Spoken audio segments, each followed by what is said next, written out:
Portland and Chicago did not look good this weekend. There's just been a lot of papering over of these rosters that just frankly are not as competitive as they used to be.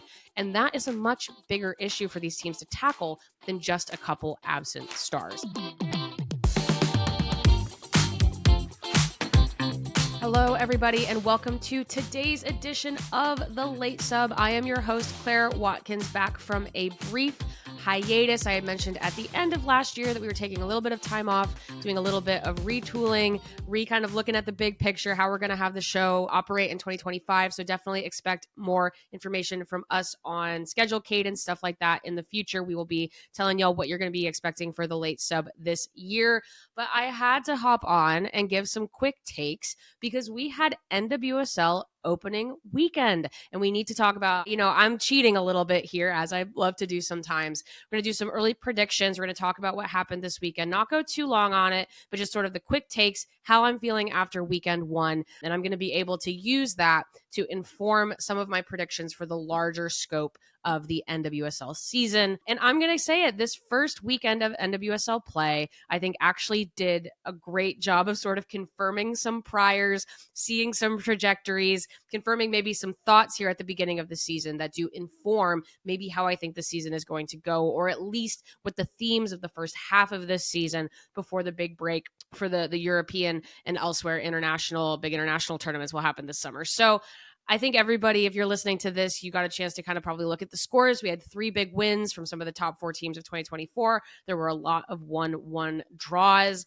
We saw Orlando kind of get back where they were at the beginning, kind of kick things off back where they left off. You saw Washington have a very nice win over Houston, Kansas City scoring goals, maybe letting things slip, looking a lot like the team that they were in 2024. And so I kind of want to talk about sort of what I was seeing, again, sort of big picture, and then also making some quick predictions, because I think that what we saw this weekend, like I said, sort of informs my thoughts there. And I get the chance to make some calls, not sight unseen, which I actually really like to do because we don't always get a chance to see things in the preseason as much as maybe you do in other leagues. So the big overall thing, and I've said this before, I think if you listen to if you read the JWS newsletter, you know that I've said a similar thing, some of my ideas on what this is going to look like. The top 4 in 2024, which was Orlando, Washington, Gotham, and Kansas City, I still anticipate to be the major players this year. And I think we saw exactly that in this first NWSL weekend. Like I said, Orlando runs over Chicago 6-0. They outplay their underlying stats, but ain't that just what Orlando did last year too, where they're able to find the back of the net and maybe even supersede their XG, which was still very strong. 2 goals from Barbara Banda. I think she's going to be an MVP frontrunner this year. We saw Washington with a very measured win over Houston. They're getting some players back from injury, hopefully not adding more to that list. I know Hal Hirschfeld left that game with an injury. We saw Kansas City look exactly like they did really in 2024. Thelma Chawinga opens the scoring. They're running over Portland, but then in the second half, they maybe lose a little bit of focus.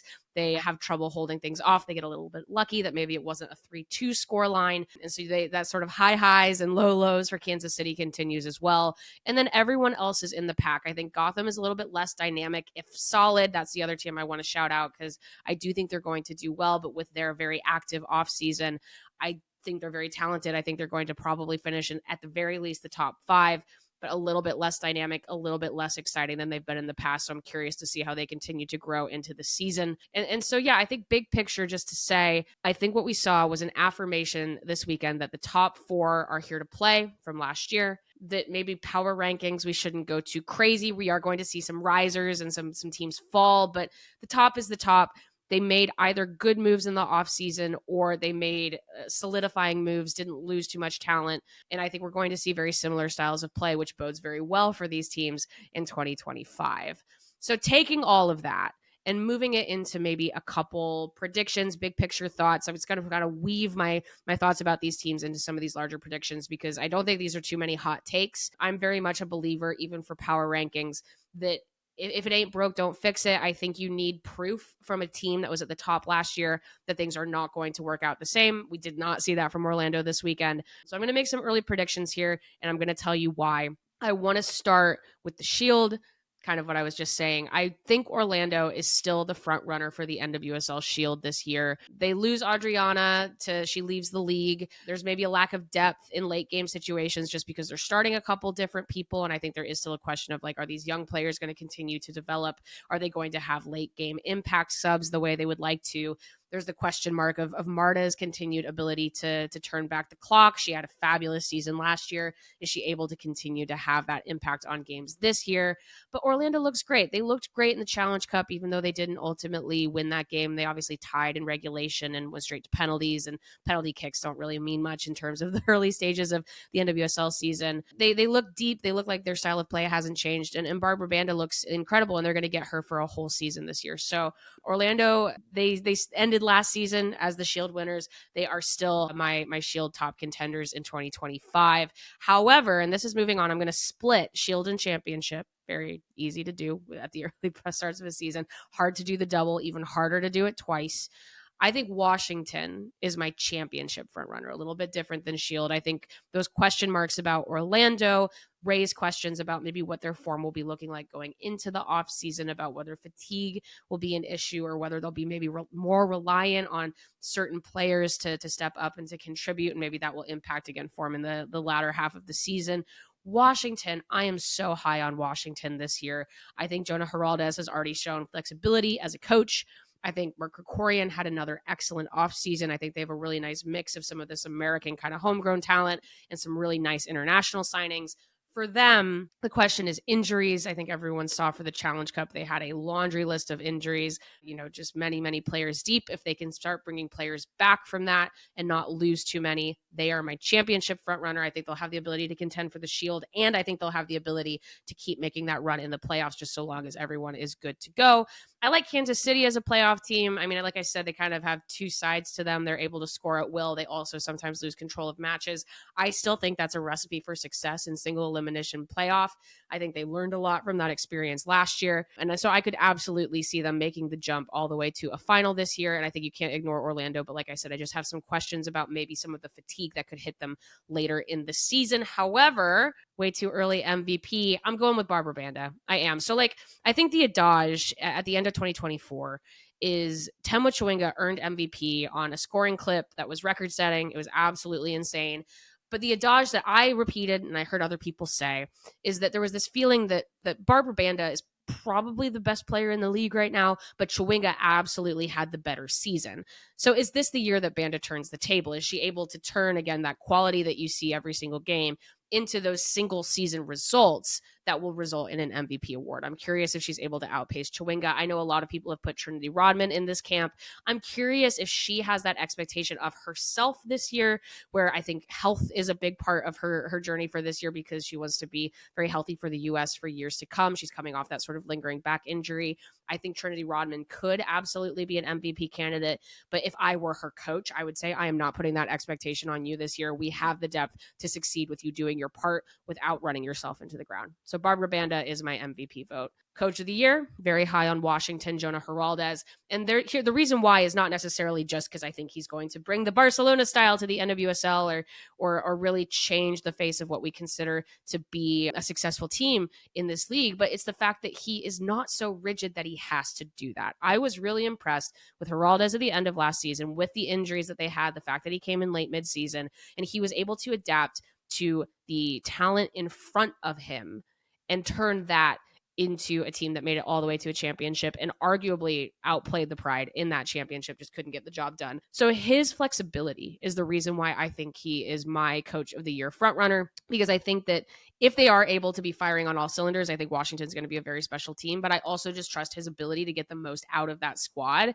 even if they don't have the injury availability that they would like to have. So now let's talk big movers. Movers up and movers down. Now, again, this is very much informed by the first weekend, but movers up. Let's talk about the teams that I think are going to succeed this year, do better than they did last year. I think an obvious one is we saw Houston be very aggressive in the offseason. I'm still not entirely sure if their mix of players that they went and got this offseason is going to be a ceiling raiser as much as it is like a floor raiser, which I think we saw against Washington. That was very confident, very coherent. They made some mistakes and they were punished for them. Utah, I think, is another really good example of a team that is going to have a higher floor than they had last season. I'm curious how their ceiling is impacted. They have a couple of really impressive attackers, Mina Tanaka, they have Ali Sentner. They're really putting something nice together there. But does that mean that they are mid-table teams, or does that mean that they can actually start competing for trophies? I think that's the big question. And then the other team I want to shout out, or actually, no, I have two other big movers up. The Reign, I think, are going to be better this year. I think they're going to be closer to more that pragmatic, steady source of play that we're used to from them. I think Laura Harvey's in do or die mode. I think the club is in a better place than they were last year. And I also, this is my big stamp, Racing Louisville, I think they're going to make the playoffs this year. I think we're going to see enough teams slide out of the playoff picture that Racing Louisville, they're always like the bridesmaid, never the bride. They're always in ninth. They're never a playoff team. I think they can do it. I like their roster construction. I think the attacking talent and the attacking midfield talent that they have, it should win games. And I think that's the big question for head coach Bev Yanez is this is a team that should be able to rise to the quality of their opponent and not just tie games, but win them. And I think that they're going to be able to get enough points to get above the playoff line this year, or certainly I would like to see that. As for falling teams that are going to make some room above the playoff line, I think it's fairly obvious that Portland and Chicago did not look good this weekend. Chicago loses 6-0 to Orlando. It's the worst loss in franchise history. Portland loses 3-1. They look better. Portland looks better in the second half than they did in the first. The story here, big storyline, I think obviously everyone has discussed how they are missing, both Chicago and Portland are missing two of their best players, Mal Swanson on Chicago's side, Sophia Wilson, formerly Smith, on Portland's side. But I'm even going to go a step further and say that I think that with Wilson and Swanson out of the picture, yes, that impacts their ability to score goals, right? But these are forwards, right? These are not players that should be affecting the spine of a team. And also, if you looked at those two games, you didn't go, oh, the biggest issue here is going to be a lack of dynamic goal scoring. It's because I think Chicago and Portland have players like Swanson and Wilson that they've been able to pape over cracks in their roster. We saw a real lack of activity from the Stars, from Stars FC. I think that there should be a hard look at what their GM was able to cook up this offseason. I don't think it's good enough to compete at this level. I think with Portland, you look at some of, the team getting sold and moving their GM out into a larger role with like the parent company, but not with the team. You see the fact that they promoted their interim manager to be their full-time manager mid-season. And you just look at, yes, these teams have some injury absences in addition to availability issues, but there's just been a lot of papering over of these rosters that just frankly are not as competitive as they used to be.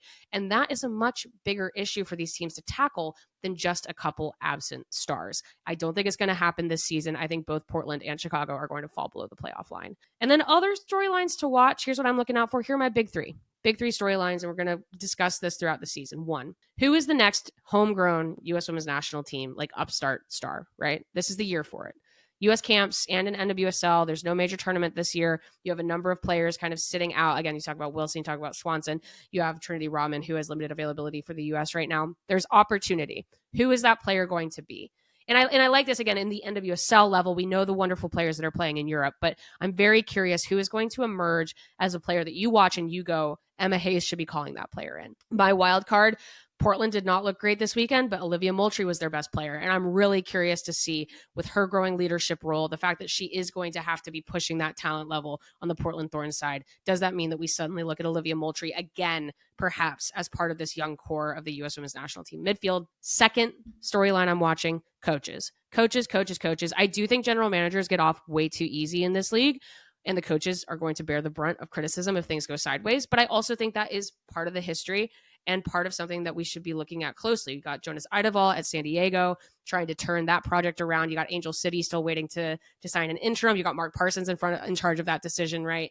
You got a brand new coach in Fabrice Gautrat in Houston, multiple promoted interim managers. There have been some complaints about Albertine Montoya at Bay FC. I think that the coaching pool is the big kind of red question mark. It's the big question whenever it's, these not great stories come out about NWSL, whether behind the scenes or teams that are struggling. It really focuses on the coaches. I think when coaches are hired, there's a lot of criticism on the coaching pool.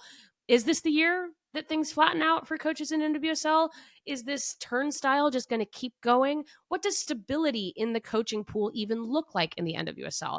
And every single year, I'm looking for that. I'm looking for coaches with styles that make sense. I want them to be empowered by their general managers to be able to implement those because, and that brings me to number 3, I worry, maybe worry is a little bit too strong, but I will say last year, I know the NWSL is the most competitive league in the world, and I still think that's true.